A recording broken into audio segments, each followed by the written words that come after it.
तो आज हम जो विषय देखना चाहते हैं उस विषय का नाम है महान आदेश। महान आदेश जो कलीसिया का महत्वपूर्ण दायित्व है। ये कलीसिया का महत्वपूर्ण दायित्व है और ये मत्ती रचित सुसमाचार 28 अध्याय 18 से 20 में पाया जाता है। यीशु मसीह जब मुर्दों में से जी उठे, उन्होंने अपने चेलों को बुलाया, बहुत सारे निर्देश के साथ एक बहुत ही महत्वपूर्ण निर्देश दिया जिसे महान आदेश के नाम से जानते हैं। और आज हम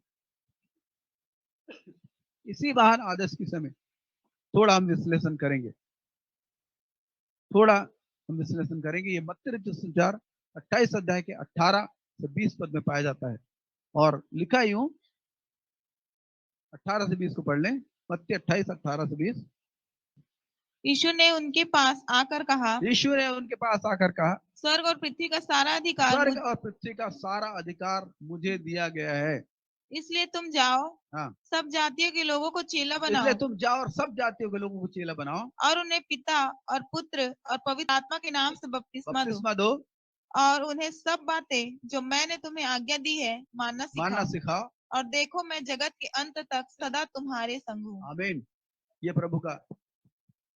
प्रभु का महान आदेश है कलीसिया को यीशु मसीह ने 3.5 वर्ष तक काम किया। उन्होंने सुसमाचार प्रचार किया, परमेश्वर के राज की बातों को बताया, सामर्थ के काम किए, फिर सब कुछ कलीसिया को सौंपा उन्होंने। क्रूस पर मरने के बाद जब तीसरे दिन मुर्दों में से जी उठे, सब बातों को कलीसिया को उन्होंने समर्पित कर दिया और समर्पित करके प्रभु यीशु मसीह आकाश के बादलों पर उठा लिए गए, फिर से वापस आने की प्रतिज्ञा के साथ। और तब से कलीसिया निरंतर लगी हुई इस काम में और कलीसिया को लगना है, क्योंकि ये महान आदेश कलीसिया के लिए, कलीसिया के प्रत्येक व्यक्ति के लिए। तो सबसे पहले बिंदु का आप पॉइंट कर सकते हैं। प्रभु जो बोलते हैं कि 18 पद में उन्होंने बोला कि स्वर्ग और पृथ्वी का सारा अधिकार मुझे दिए गए, इसलिए तुम जाओ। इसका मतलब है अधिकार के साथ जाओ, अधिकार के साथ जाओ। हालेलुया। पहले कुरिन्थी 4 अध्याय के 20 पद में लिखा है कि परमेश्वर का राज बातों में नहीं लेकिन सामर्थ में। परमेश्वर का राज बातों में नहीं लेकिन सामर्थ में। और क्यों प्रभु ने बोला कि स्वर्ग पृथ्वी का सारा अधिकार मुझको दिया गया है? इसका एक मात्र कारण है, परमेश्वर ने यह अधिकार पहले आदम को दिया था कि फलो फूलो और पृथ्वी पर भर जाओ, उत्पत्ति 1:28, और इसको अपने वश में कर लो। लेकिन हम देखते हैं कि आदम पाप के कारण वश में नहीं कर पाया और पाप में गिराकर शैतान ने सारी पृथ्वी पर कब्जा कर लिया। लेकिन क्रूस पर अपनी मृत्यु के द्वारा इस कब्जे को यीशु मसीह ने तोड़कर अधिकार को वापस प्राप्त किया यीशु मसीह ने। और फिर इस अधिकार को मुझको और आपको अर्थात कलीसिया को दे दिया, ये अधिकार कि हम फिर से पृथ्वी पर अधिकार करें। ये पृथ्वी जो परमेश्वर की पृथ्वी है, इस पर शैतान के दूतों को अपना बसेरा बनाने का कोई अधिकार नहीं है। वो इलीगल रूप से इस स्थान पर रह रहे हैं और हमारा काम है कि हम इस पूरी पृथ्वी पर अर्थात पूरी मानव जाति पर सुसमाचार की सेवा के द्वारा हम पृथ्वी पर परमेश्वर के कब्जे को, परमेश्वर के राज्य को लाएं। तो प्रभु का धन्यवाद। तो प्रभु ने जब कहा कि अधिकार दिया गया है, तो अधिकार के साथ प्रभु ने सामर्थ्य भी दिया। अधिकार के साथ प्रभु ने सामर्थ्य भी दिया। हम लूका के 9 अध्याय को देखते हैं। लूका 9 अध्याय और 1 और 2 पद को इस वक्त पढ़िए। लूका 9 अध्याय 1 और 2 पद। फिर उसने 12 को बुलाकर उन्हें सब दुष्ट आत्माओं और बीमारियों को दूर करने की सामर्थ और अधिकार दिया। हाँ, यहाँ पर लिखा उसने 12 को पहले बुलाया। यीशु मसीह ने अपने चेलों को ट्रेनिंग दिया सुसमाचार की सेवा के लिए। हालेलुया। सुसमाचार की सेवा के लिए यीशु मसीह ने अपने चेलों को ट्रेनिंग दिया। तो सबसे पहला काम यीशु मसीह ने क्या किया? फिर से पढ़ेंगे 9 अध्याय के 1 पद को। फिर उसने 12 को बुलाकर उन्हें सब दुष्ट आत्माओं और बीमारियों को दूर करने की सामर्थ अधिकार दिया। 12 को बुलाया, पहले उसने 12 चेलों को ट्रेनिंग दी, बुलाया और उन्हें सब बीमारियों, सब दुष्ट आत्मा पर अधिकार दिया और उन्हें परमेश्वर के राज्य का प्रचार करने और बीमारों को अच्छा करने के लिए भेजा। आमीन। केवल राज्य का प्रचार करने नहीं, परमेश्वर के राज्य का प्रचार करना, सब बीमारों को अच्छा करने भेजा। हालेलुया। बीते समय हमने देखा था कि एक व्यक्ति के जीवन में परमेश्वर का राज कब आता है। जब एक व्यक्ति जो समस्या में है, दुष्टात्मा में है, बीमारी में, वो जब चंगाई पाता है, उसके हृदय खुलता है, और हृदय जब खुलता है वो परमेश्वर की बातों पर ध्यान देता है। जब परमेश्वर की बातों पर ध्यान देता है, सुसमाचार सुनता है, तो जीवन में परमेश्वर का राज आता है। तो जीवन में परमेश्वर का राज आता है। मैंने जब दुष्ट आत्माएं निकाली जाती हैं, प्रभु ने कहा बीते सप्ताह हमने देखा था मत्ती उसके 12 अध्याय 28 पद में प्रभु कहते हैं कि जब मैं पवित्र आत्मा की सहायता से दुष्ट आत्मा को निकालता हूं तो परमेश्वर का राज तुम्हारे बीच में आ पहुंचा। तो ये प्रभु ने किया। उन्हें जो अधिकार दिया, अधिकार के साथ उन्हें सामर्थ दिया, सामर्थ ताकि सुसमाचार जो है वो बहुत ही पावरफुल वे में सुनाया जाए। अब वर्तमान में वही हो रहा है, कि प्रभु के दासों को प्रभु आत्मा से भर रहे हैं, सामर्थ से भर रहे हैं। ये प्रभु की ओर से हुआ है। प्रभु ने लोगों के हृदय को भरा, प्रभु ने कलीसिया को नए प्रकाशन दिए। इस प्रकाशन के तहत कलीसिया पवित्र आत्मा से भरकर जा रही है। हालेलुया। कलीसिया के लोग पवित्र आत्मा से भर के जा रहे हैं, और वो जाकर वरदानों में इस्तेमाल हो रहे हैं, लोगों के हृदय खुल रहे हैं, लोग प्रभु के पास आ रहे हैं। और ये परमेश्वर का काम है, यीशु का काम है। हालेलुया। तो प्रभु का धन्यवाद। जब पहला कुरिन्थियों 14 अध्याय 1 पद को देखते हैं, वहां पर स्पष्ट पौलुस ने बोला कलीसिया को कि प्रेम का अनुकरण करो और आत्मिक वरदानों की धुन में रहो। धुन, खोज, गहरी खोज, धुन, हर वक्त उसके बारे में सोचना, हर वक्त उसके बारे में प्रार्थना करना, हर वक्त उसे ढूंढना, उसे अप्लाई करना, ये धुन होती है। जब यीशु मसीह कहते हैं मुझे परमेश्वर के लिए धुन है, तो आप यीशु मसीह की धुन को देख सकते हैं। लोगों से मिलना, सबसे पहली चीज प्रार्थना में जीवन गुजारना। प्रभु का जीवन जो शैली थी प्रार्थना में, बड़ी भोर को उठकर पहाड़ों में चले जाना, प्रार्थना में जीवन को गुजारना काफी देर, फिर पब्लिक में आना, फिर पब्लिक में आश्चर्य कर्म करना, बीमारों को चंगा करना, दुष्टात्मा को निकालना, फिर लोगों को परमेश्वर के राज का सुसमाचार सुनाना। और यही काम चेलों ने भी किया, और यही काम आपको भी करना है। प्रभावशाली होने के लिए आपको भी करना है, ताकि सुसमाचार तेजी से फैले। प्रभु का धन्यवाद। ये तरीका परमेश्वर का है, ये तरीका परमेश्वर का, ये हो रहा है कि पवित्र आत्मा के साथ से काम हो रहा है। और पवित्र आत्मा के वरदान न केवल दूसरों के जीवन में अप्लाई होते हैं, लेकिन हमारे जीवन के लिए फायदेमंद होते हैं। मैं इसे बाद में जरूर इसको समझाऊंगा। तो पहला पॉइंट हमने देखा अधिकार के साथ जाओ। दूसरी चीज हम देखते हैं सब जातियों के पास जाओ, जातियों के पास। मरकुस उसके 11 अध्याय के 17 पद को जब आप पढ़ते हैं, वहां पर लिखा है प्रभु ने कहा मेरा घर सब जातियों के लिए प्रार्थना का घर कहलाएगा। परमेश्वर का भवन अर्थात परमेश्वर की कलीसिया, बिल्डिंग नहीं, परमेश्वर का भवन है, परमेश्वर की कलीसिया।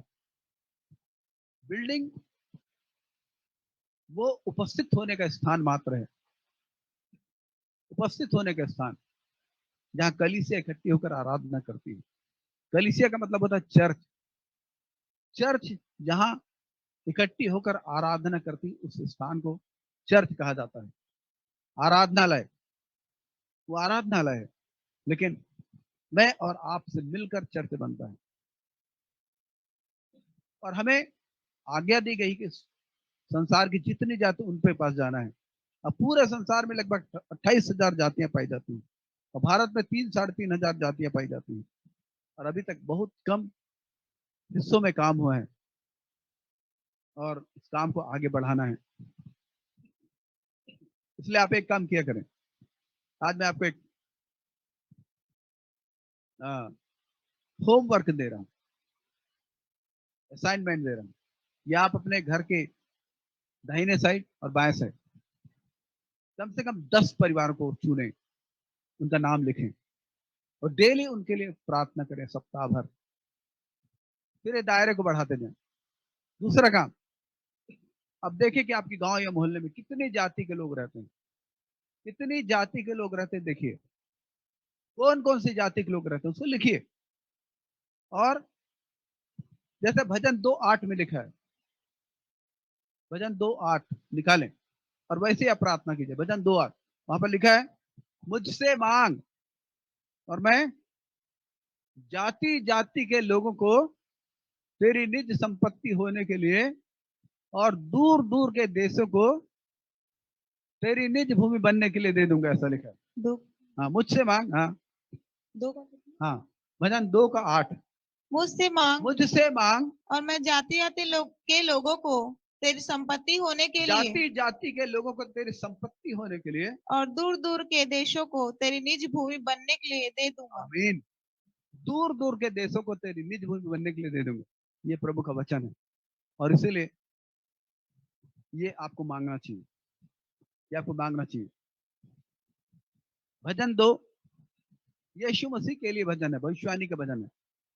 और ये जो 8वां पद है, ये कलीसिया के लिए, कलीसिया मांगे। इसीलिए प्रभु ने कहा सब जातियों को चेला बनाओ, जातियों के पास जाओ, चेला बनाओ। तो आप वही कीजिए, आप जातियों पर विचार कीजिए। कितनी जाति के लोग आपके मोहल्ले में रहते हैं या गांव में रहते हैं। पहली बात, आप तो 10-10 परिवार की लिस्ट बनाइए, उनके लिए 1 सप्ताह तक डेली प्रेयर कीजिए। दूसरी चीज, जातियों की लिस्ट बनाइए जो आपके आसपास रहते हैं और उनको मांगिए, प्रभु के लिए उनको मांगिए। क्योंकि प्रभु ने कहा है कि हर कुल के लोग प्रभु के चरणों में उपस्थित होंगे। ये परमेश्वर की महिमा है, ये परमेश्वर की महिमा पुराने नियम में भविष्यवाणी है भजन में कि हर कुल के लोग प्रभु के सामने घुटने टेकेंगे, हर कुल के लोग प्रभु के चरणों में आएंगे, माने हर कुल के लोग उद्धार पाएंगे, हर कुल के लोग उद्धार पाएंगे। और यीशु मसीह ने बोला मत्ती 24:14 में, मत्ती 24 अध्याय के 14 पर, ये प्रभु यीशु मसीह के आकाश के बादलों में आगमन के पहले की भविष्यवाणी है। और वो कहते हैं, मत्ती 24 अध्याय का 14 पद, जल्दी निकाल के पढ़ें समय को देखते हुए। मत्ती 24 अध्याय के 14 पद, जो गूगल मीट में है वो लोग भी पढ़ सकते हैं, आप भी पढ़ सकते हैं। नहीं आएगा बोल रहे हैं आवाज? अच्छा, आवाज नहीं आएगी बोल रहे हैं। अभी आपको केवल हमारी सुननी है। हाँ। और राज्य का यह सुसमाचार सारे जगत में प्रचार किया जाएगा, यह सुसमाचार सारे जगत में प्रचार किया जाएगा कि सब जातियों पर कि गवाही सब हो, जातियों पर गवाही हो, तब अंत आ जाएगा। देखा, तब अंत आ जाएगा। ये कलीसियाई युग के अंत के बारे में बोल रहे हैं। हम लोग जिस युग में रह रहे हैं, बाइबल बताती है कलीसिया का युग है। इसे पवित्र आत्मा का युग भी बोला गया है, इसे सुसमाचार का युग भी बोला गया है। तो जब सब जातियों में प्रचार किया जाएगा, सब जातियों में, तब इस युग का अंत होगा। क्योंकि चेलों ने यही क्वेश्चन किया था, युग का अंत अर्थात कलीसियाई युग का अंत होगा जब सब जातियों में प्रचार किया जाएगा कि गवाही हो, तब यीशु मसीह का आकाश के बादलों पर आगमन होगा। इसलिए बाइबल में पतरस एक प्रश्न रखता है, 3 प्रश्न पतरस रखता है बाइबल में। और निकालेंगे दूसरा पतरस, उसके 3रा अध्याय, दूसरा पतरस 3रा अध्याय, उसे 10 से 12-13 पद पढ़ेंगे। चलिए पढ़िए। परंतु प्रभु का दिन चोर के समान आ जाएगा। उस दिन आकाश बड़ी हड़हड़ाहट के शब्द से जाता रहेगा और तत्व बहुत ही तप्त होकर पिघल जाएंगे और पृथ्वी और उस पर के काम जल जाएंगे। जबकि ये सब वस्तुएं इस रीति से पिघलने वाली है, सब वस्तुएं इस रीति से पिघलने वाली हैं, तो तुम्हें पवित्र चाल चलन और भक्ति में कैसे मनुष्य होना चाहिए।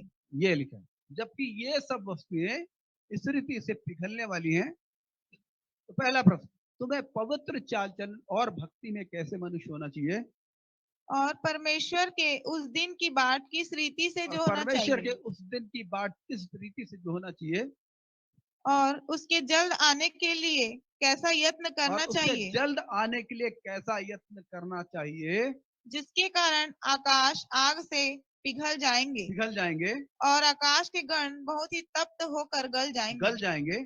पर उसकी प्रतिज्ञा के अनुसार हम एक नए आकाश और नई पृथ्वी की आस देखते हैं जिनमें धार्मिकता वास करेगी। आमीन। ये प्रभु करने जा रहे हैं, ये प्रभु करने जा रहे हैं। और इसीलिए 3 प्रश्न दिया गया है और इन 3 प्रश्न को उत्तर आप यहाँ पा रहे हैं कि आपको पवित्र भक्ति और चाल चल में कैसे मनुष्य होना चाहिए। अभी तक हमने 2 बिंदुओं पर देखा। पहली चीज अधिकार के साथ जाओ, दूसरी सब जातियों के पास जाओ, तीसरी बात हम देख रहे हैं चेला बनाओ। प्रभु ने नहीं कहा कि तुम क्रिश्चियन बनाओ, ऐसा नहीं बोला। प्रभु ने बोला चेले बनाओ। मसीह का पीछा करने के कारण हम मसीह कहलाते हैं। जनरली लोग ईसाई बोल देते हैं, ईसाई बोलते हैं, स्वीकार्य है, लेकिन हम जानते हैं कि यीशु मसीह को ग्रहण करने से हमारा धर्म परिवर्तन नहीं होता, हमारा मन परिवर्तन होता है। जब एक व्यक्ति प्रभु यीशु मसीह ग्रहण करता है, वो धर्म और जात से ऊपर उठ जाता है, क्योंकि वो उद्धार पाता है, ऊपर उठ जाता है। इसीलिए मसीह में जात पात को कोई स्थान नहीं है। मसीह में सब बराबर बोले गए हैं, मसीह में सब बराबर है। यहाँ पर जात पात को कोई स्थान नहीं। दुख की बात यह है, मसीह में आने के बाद कई लोग जाति पाति के बंधन में बंधे रहते हैं। ये शैतान का एक बड़ा हथियार है, इससे बचिए और बाहर निकलिए, कि बचिए बाहर निकलिए, क्योंकि जात पात का बंधन जो है ये संसार का बंधन है। लेकिन जब एक व्यक्ति मसीह में आता है, वो सब जातों से, वो जात पात और धर्म के बंधन से छूट जाता है। तो यीशु को ग्रहण करके हम चेला बनते हैं, चेला। तो जब यहाँ पर जाओ शब्द लिखा है, तुम जाओ और सब जातियों के लोगों को चेला बनाओ। तो जाने जो शब्द है जाओ, मूल यूनानी शब्द है जाते जाते, जाते जाते, जाते जाते चेला बनाओ। कैसे? हालेलुया। इसका मतलब है आप जाते जाते, इसका मतलब घर छोड़ के कहीं जाओ ऐसा नहीं बोला जा रहा। जब आप अपने काम में जाते हैं, जब आप ऑफिस जाते हैं, जब आप स्कूल जाते हैं, विद्यार्थी लोग, टीचर लोग स्कूल जाते हैं, जब आप हॉस्पिटल जाते हैं, तो जिस स्थान पर आप काम करते हैं, जाते हैं, दिन गुजारते हैं, उस स्थान पर आपको लोगों को चेला बनाना है। और उस स्थान पर चेला बनाकर आपको वहां पर बाइबल अध्ययन क्लास आरंभ करना है, जिसे आप कलीसिया कह सकते हैं। और एक कंपनी के बारे में, मैं अशोक लीलैंड कंपनी, अशोक लीलैंड कंपनी, इसके बारे में एक पुरानी गवाही है। और ये कंपनी डूब रही थी, माने इसको घाटे हो रहे थे, कंपनी को बंद करना था। कंपनी का एक सेक्शन था, उस सेक्शन में एक व्यक्ति ने उद्धार पाया, किसी चर्च में जाकर बाहर उद्धार पाया। ये शायद तमिलनाडु की घटना है। तो जब उसने उद्धार पाया, तो वो व्यक्ति जब भोजन का समय होता था काम में, वो जल्दी से भोजन करके आता था और बैठकर वो बाइबल पढ़ता था।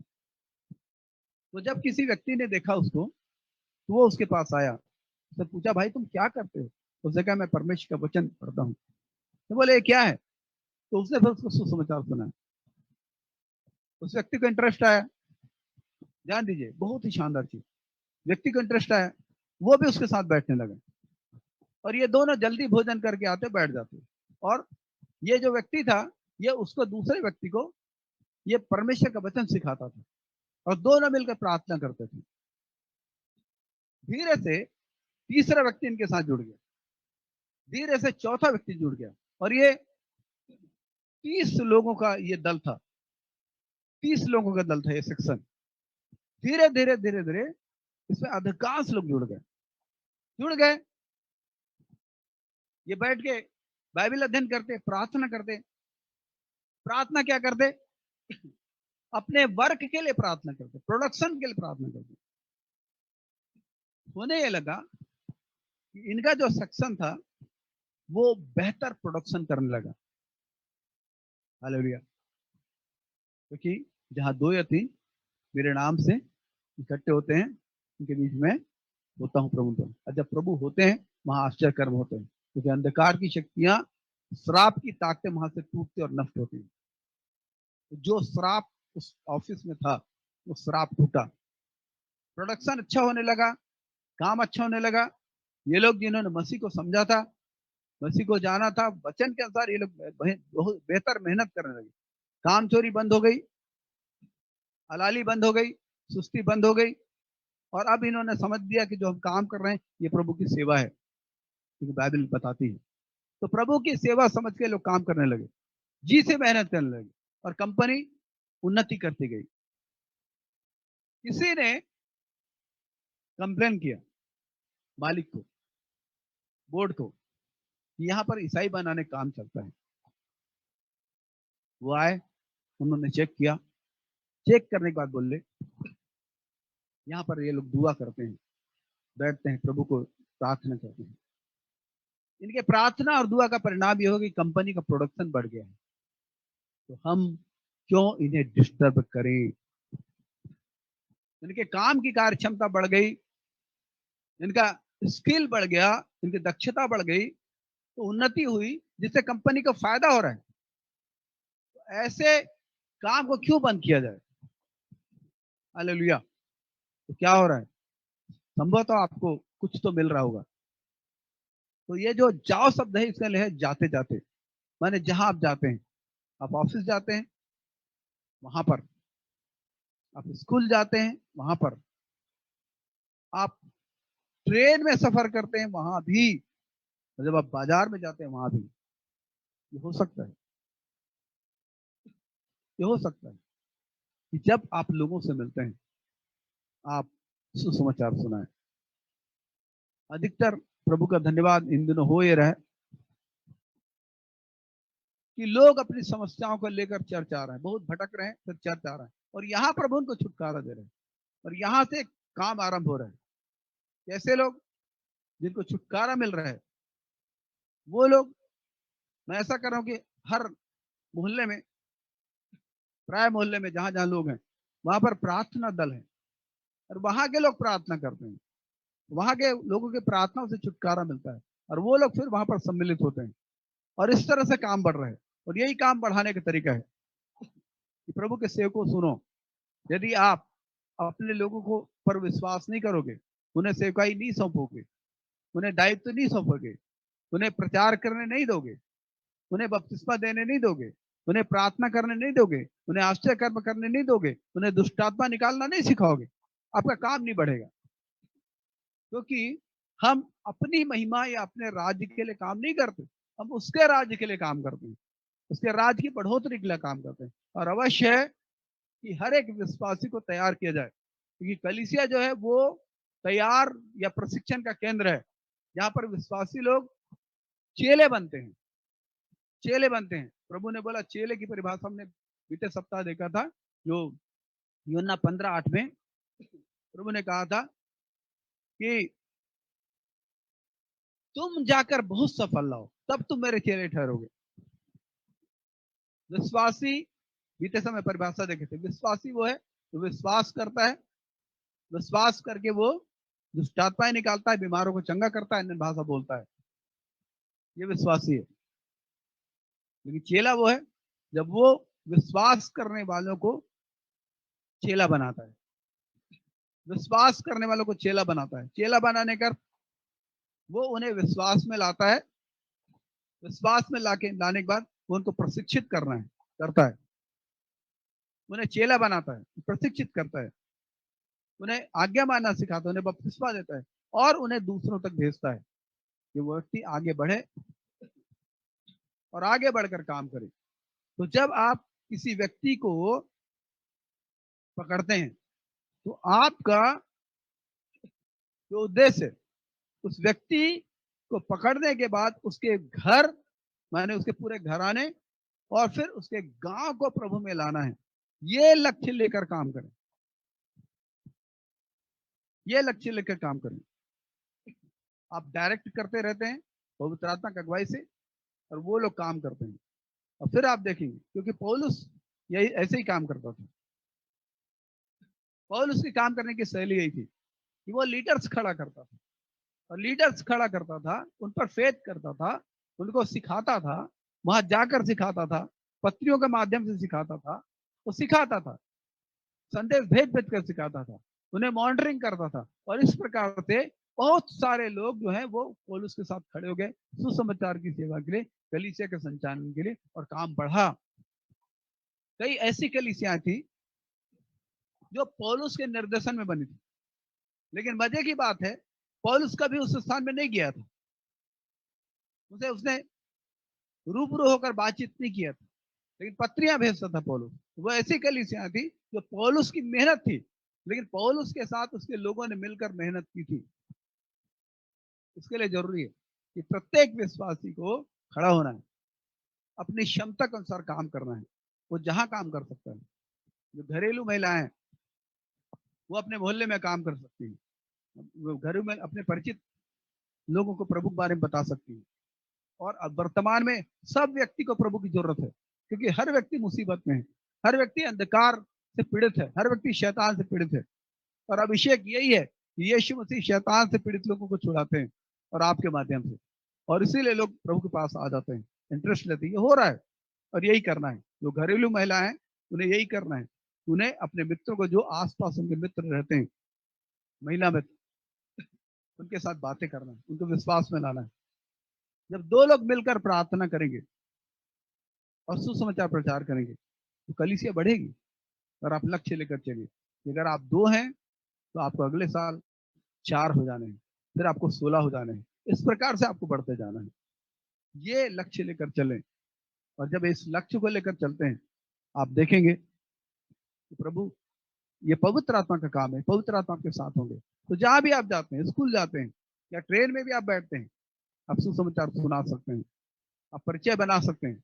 और जरूर लोग जो तकलीफ में, अपनी तकलीफों को आपको जाहिर कर सकते हैं और आप उनको सुसमाचार सुना सकते हैं, बता सकते हैं यीशु मसीह कैसे कैसे काम करते हैं। आप बोल सकते हैं उनको। जब आप बाजार जाते हैं, बाजार में जो सब्जी वाले हैं उनसे आपका परिचय हो जाता है, आप उनको सुसमाचार सुना सकते हैं, उनको उनके उनको प्रभु के बारे में बता सकते हैं। और इस प्रकार से आप सुसमाचार का काम कर सकते हैं और कलीसियाई झुंड का निर्माण काम कर सकते हैं। ये आपके आपके जीवन में होना चाहिए। तो क्या है कि चेला बनाएं, उसे प्रशिक्षित करें, उसे भेजें। तो पहली चीज हमने देखा, हम जो पॉइंट्स बना रहे हैं, पहली चीज अधिकार के साथ जाओ। दूसरी चीज हमने देखा, जातियों के पास जाओ, सब जातियों के पास जाओ। तीसरी चीज हमने देखा, चेले बनाओ। चौथी चीज हम देखते हैं, बपतिस्मा दो। गलाती 3 अध्याय का 27 पद।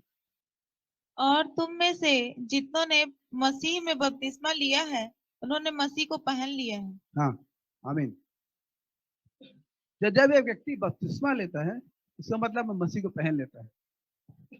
और पहला पत्रस 30 अध्याय, पहला पत्रस 3 अध्याय और उसके 19 से 21 पद में लिखा है कि बपतिस्मा का अर्थ होता है अपने आप को समर्पित करना प्रभु के हाथों में। पहला कुरिन्थियों 10 अध्याय के 1 पद बताता है, बपतिस्मा का अर्थ होता है पूरी रीति से शैतान की गुलामी से आजाद हो जाना। फिर से बोल रहा हूं, पहला पत्रस 3 अध्याय 19 से 21 में बताया गया है, बपतिस्मा का अर्थ होता है अपने आप को समर्पित करना। और पहला कुरिन्थियों 10 अध्याय 1, 2, 3 पद बताता है, बपतिस्मा का अर्थ है कि उद्धार पाना, पूरी रीति से छुटकारा प्राप्त करना। इसलिए जब एक व्यक्ति बपतिस्मा लेता है, वो शैतान के कब्जे से, शैतान की प्रभुता से पूरी रीति से छूट जाता है। विश्वास की कमजोरी के कारण शैतान उसके साथ छल कर सकता है, लेकिन उसे उस पर प्रभुता नहीं कर सकता। और जब एक विश्वासी सीखता है कि शैतान की प्रभुता उस पर नहीं चल सकती, तो उसे फाइट करता है, शैतान को हराता है। वो फाइट करता है, शैतान को हराता है। और ये अनुग्रह परमेश्वर ने दिया है। तो बपतिस्मा कौन दे सकता है? तो ये हुआ, ये जो पेशेवर कलीसियां हैं, संस्थावादी कलीसियां, वहां सारा अधिकार एक व्यक्ति अर्थात पास्टर के हाथ में रहता है।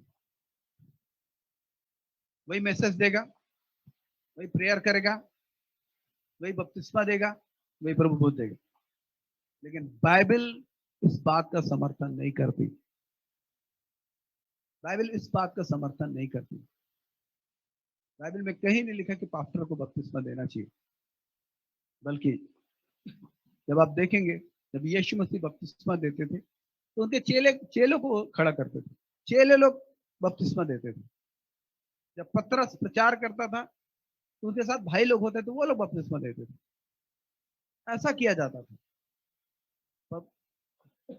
पौलुस में बताता है कुरिन्थ की कलीसिया को, से कुछ लोगों को मात्र बपतिस्मा दिया था, बाकी लोगों को भाइयों ने बपतिस्मा दिया। तो जब एक व्यक्ति पवित्र आत्मा से भर सकता है, पवित्र आत्मा से भरकर अन्य भाषा बोलता है, वो व्यक्ति सुसमाचार प्रचार करता है, व्यक्ति बीमारों को चंगा करता है, दुष्टात्मा को निकालता है, तो वो बपतिस्मा क्यों नहीं दे सकता? मैंने इस चीज को अपनी कलीसिया में अप्लाई किया और जब से मैंने इस सच्चाई को जाना, मैं लोगों को बपतिस्मा नहीं देता, लेकिन मैं भाइयों से बपतिस्मा दिलाता हूँ, बहनों को बहनों से बपतिस्मा दिलाता हूँ, क्योंकि मसीह में भाई और बहन सब एक हैं। इसलिए बहन लोग को बहनें बपतिस्मा देती है। इसके बारे में बहुत सारे विवाद भी हैं, बहुत सारे तर्क भी हैं। इस वक्त मैं उन चीजों को नहीं ला रहा हूँ, लेकिन मैं आपको बता रहा हूँ जब तक अधिकार नहीं बांटे जाएंगे काम नहीं बढ़ेगा, क्योंकि साम्राज्य हमारा नहीं प्रभु का है, राज्य प्रभु का है, महिमा प्रभु की है। इसलिए उसके राज्य को बढ़ने के लिए लोगों को खड़ा होना है, लोगों को चेला बनाना है, प्रशिक्षित करना है, खड़ा करना है, उनको अधिकार देना है और उस अधिकार के तहत काम करें। बीते समय हुए जब ये चीजें चली, कई गड़बड़ियां भी हुई, कई बार लोगों ने जबरदस्ती लोगों को बपतिस्मा देना चाहा। जब ये चीज आई तो फिर हमने इस पर रोक लगाए कि नहीं, बपतिस्मा वही दे जो सिखाने का काम भी करता है, अर्थात वो परिपक्व हो,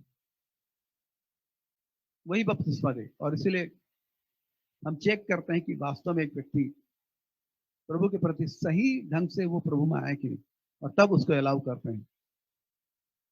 हालेलुया। तो हमने ये देखा। पांचवा हम देखते हैं, और आज्ञा मानना सिखाओ। पांचवा बिंदु, आज्ञा मानना सिखाओ। और हम देखेंगे रोमियो की किताब 16 अध्याय 25 और 26 पद को देखेंगे। रोमियो 16 अध्याय 25-26।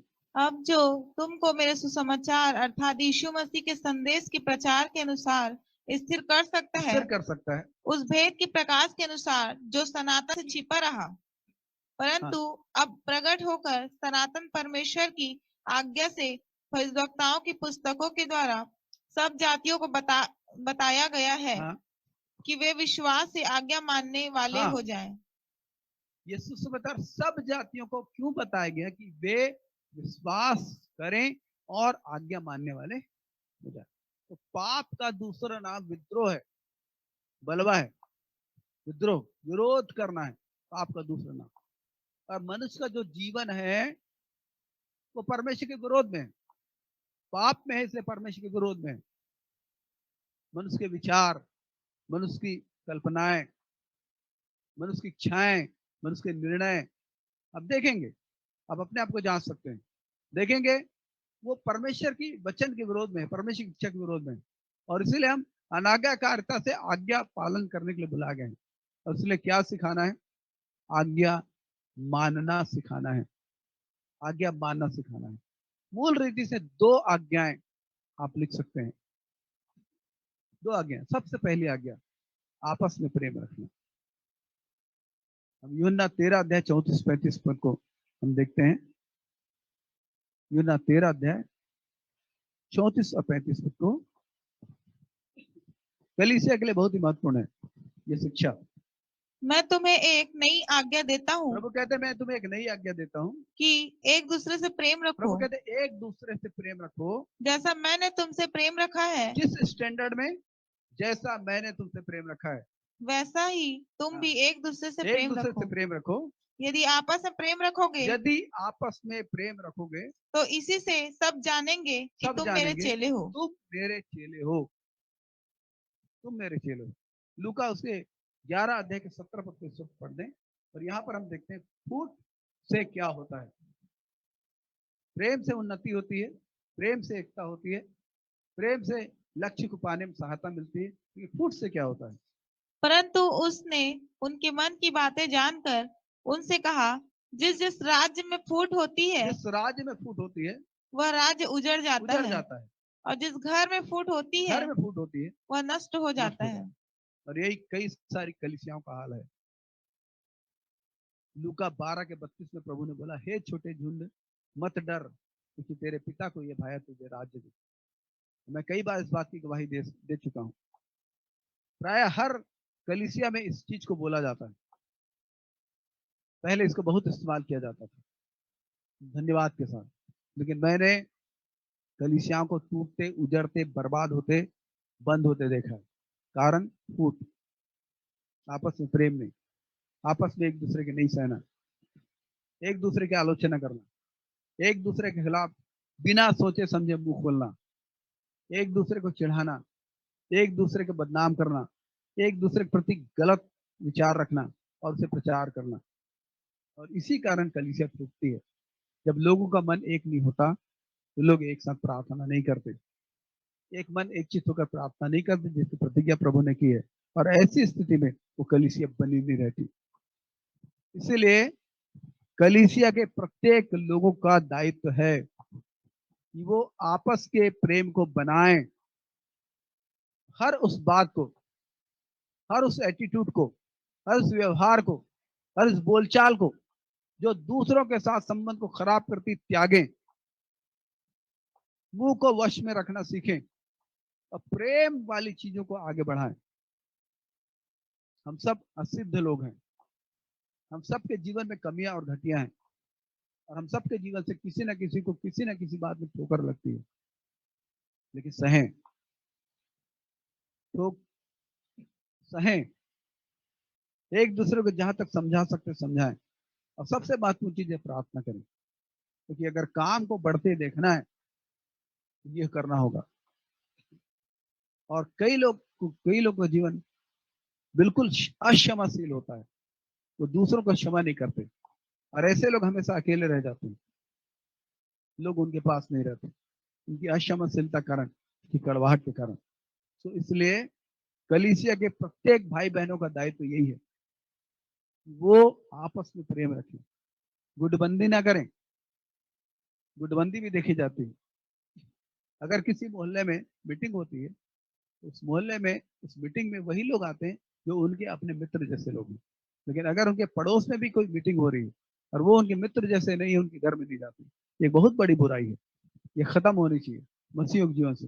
उनका हृदय एक खुला हुआ हृदय होना चाहिए, एक खुली हुई किताब के समान उनका हृदय होना चाहिए, एक साफ दर्पण के समान उनका हृदय होना चाहिए, जिससे किसी भी भाई बहन के प्रति कोई भी कड़वाहट ना हो। शिकायतें हो सकती हैं, लेकिन बेहतर चीज है कि आप उनके लिए प्रार्थना करें। जब आप उनके लिए प्रार्थना करेंगे, उन उन्नति के लिए प्रार्थना करेंगे, वो तो उन्नति पाएंगे, साथ में आप भी उन्नति पाएंगे।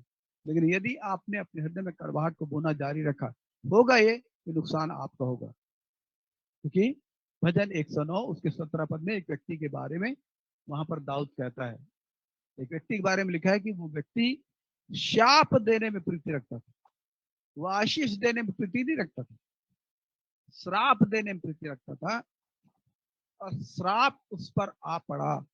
लिखा श्राप उस पर आ पड़ा। चलिए एक वचन और देखें, रोमियो की पत्री से 1 अध्याय का 18 पद को देखेंगे। और रोमियो की पत्री का जो पहला अध्याय है 18 पद से जब आप देखते हैं, वो बताता है कि कैसे लोग परमेश्वर के खिलाफ हो गए, विद्रोह की दशा में आ गए। 18 पद, रोमी 1 अध्याय का 18 पद।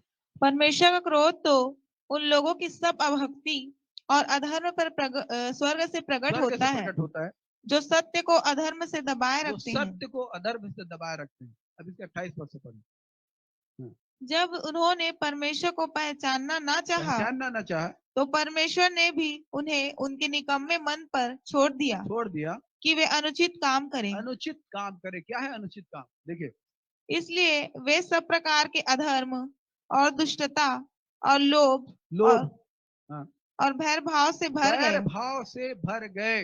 बैर भाव, हाँ, और डाह और हत्या और झगड़े और छल और ईर्ष्या से भरपूर हो गए और चुगलखोर बदनाम करने वाले परमेश्वर से घृणा करने वाले दूसरों का अनादर करने वाले अभिमानी डिंगमार बुरी बुरी बातों के बनाने वाले, बुरी बुरी बातों के बनाने वाले, माता पिता की आज्ञा ना मानने वाले, हाँ, निर्बुद्धि, हाँ, विश्वासघाती, विश्वासघाती, मय रहित और निर्दय हो गए। ये कंडीशन है बलवा की, अर्थात पाप की।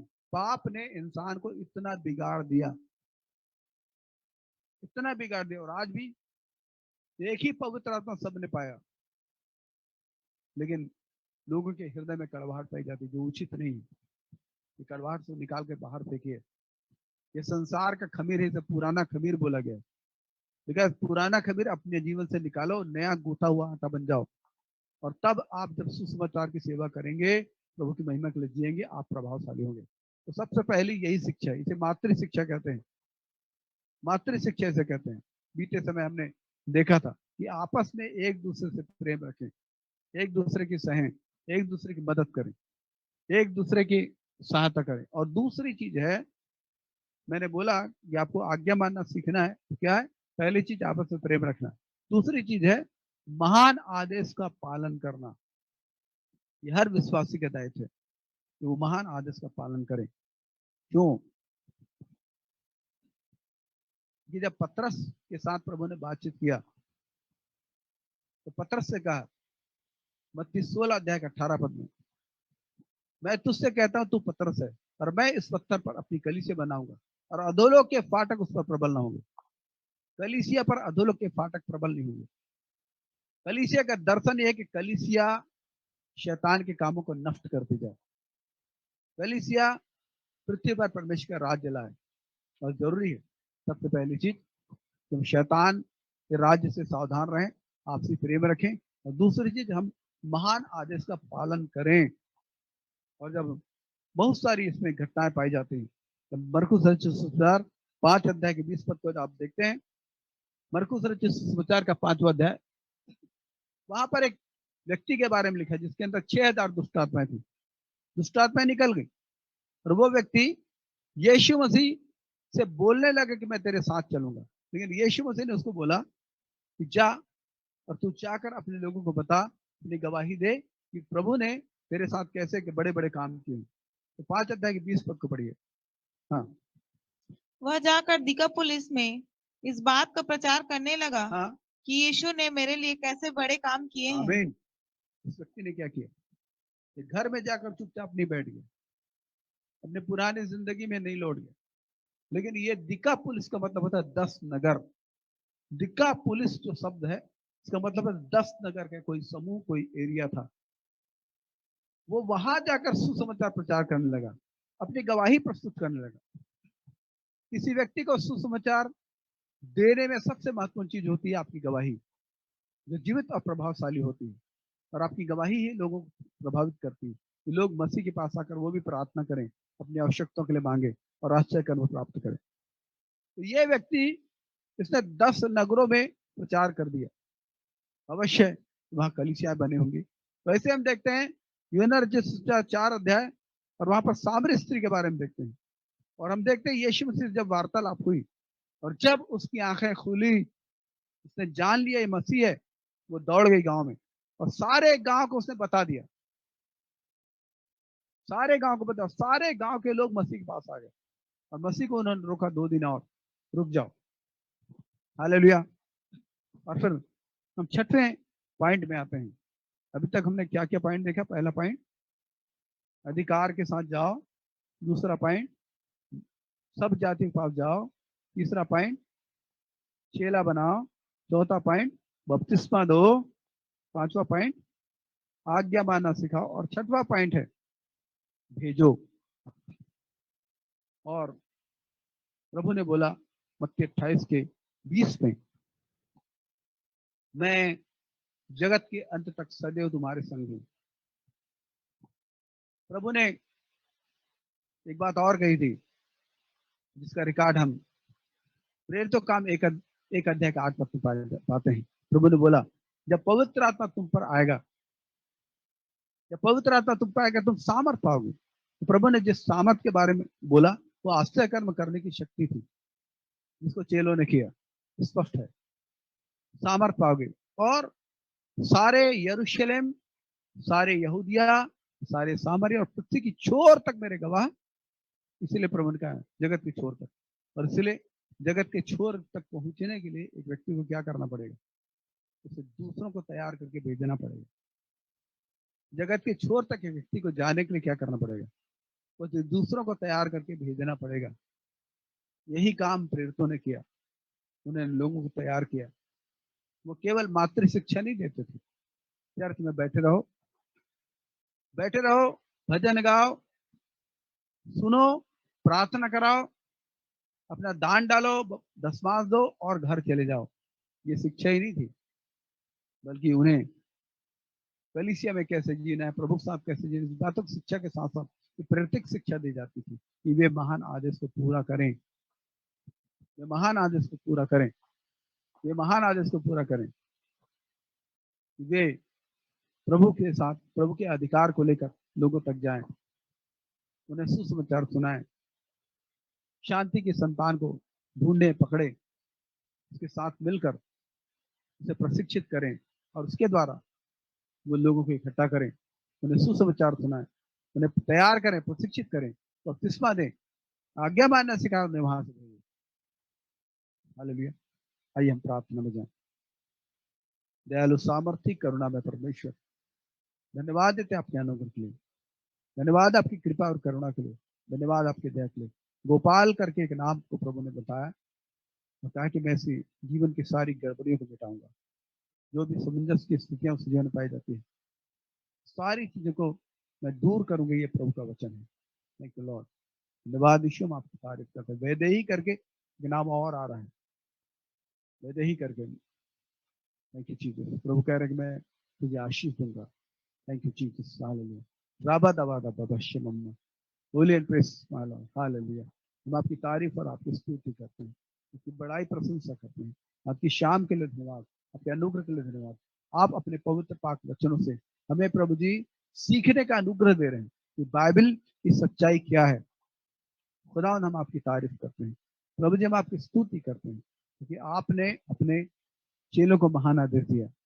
यदि आपके चेलों ने महान आदेश को पूरा नहीं किया होता तो आज हम आपको नहीं जान पाते। इसलिए प्रभु जी हमारा दायित्व बनता है कि हम इस महान आदेश को आगे ले जाएं। तो प्रभु धन्यवाद देते हैं, अपने जीवन को आपके हाथों में समर्पित करते हैं, अपने सुनने वालों के साथ, अपने भाई बहनों के साथ आपके चरणों में आते हैं। धन्यवाद देते हैं कि आपने हम पर दया की। सारी महिमा सारा आदर आपको देते हैं। कल प्रभु भोज की आराधना है प्रभु जी, हम प्रार्थना करते हैं हमें सारे को इकट्ठा कीजिए। तो बीमार होने छूकर चंगाई दें प्रभु जी, तो किसी परेशानी में प्रभु जी उन्हें आजाद कीजिए पिता, यीशु के नाम से प्रभु जी। हम आजादी की घोषणा करते हैं पिता, आजादी की घोषणा करते हैं पिता। हर एक तनाव, हर एक दबाव, हर एक खुदा सकेतियां यीशु के नाम से टूट के खत्म हो जाए, यीशु खत्म हो जाए यीशु। और आपके अनुग्रह से, करुणा से, कृपा से आपके लोग प्रभु जी मेरे परमेश्वर पूरा छुटकारा पाए, पूरा छुटकारा पाए, पूरा छुटकारा पाए। आर्थिक सकेतियां टूटे पिता, आर्थिक सकेतियां टूटे प्रभु जी, मानसिक सकेतियां टूटे। हाँ प्रभु आप दया करें, हर क्षेत्र में विस्तार मिले। यीशु के नाम से अपने भाई बहनों को आशीष देते हैं।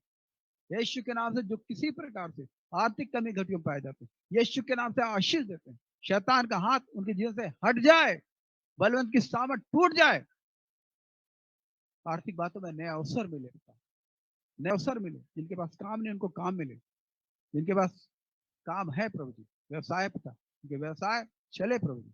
जो भी अंधकार के सामर्थ्य काम व्यवसाय के खिलाफ कदम हो प्रभु जी, लोग उन्नति करें, आगे बढ़े पिता। आपकी दया सब बातों में दया करें, आपकी करुणा सब बातों में महिमा और आदर आपको देते हैं। इस तरह तुम अपने जीवनों का आपके हाथ में देते हैं, यीशु मसीह के मीठे नाम से मांगते हैं, आमीन। अब हमारे परमेश्वर पिता का प्रेम, प्रेमी प्रभु यीशु का अनुग्रह, पवित्र आत्मा की शांति और सहभागिता हमें से हर एक के साथ, हर एक हमारे विश्वासी भाई बहनों के साथ अब से लेकर प्रभु यीशु के दोबारा आगमन तक लगातार होती रहे, आमीन।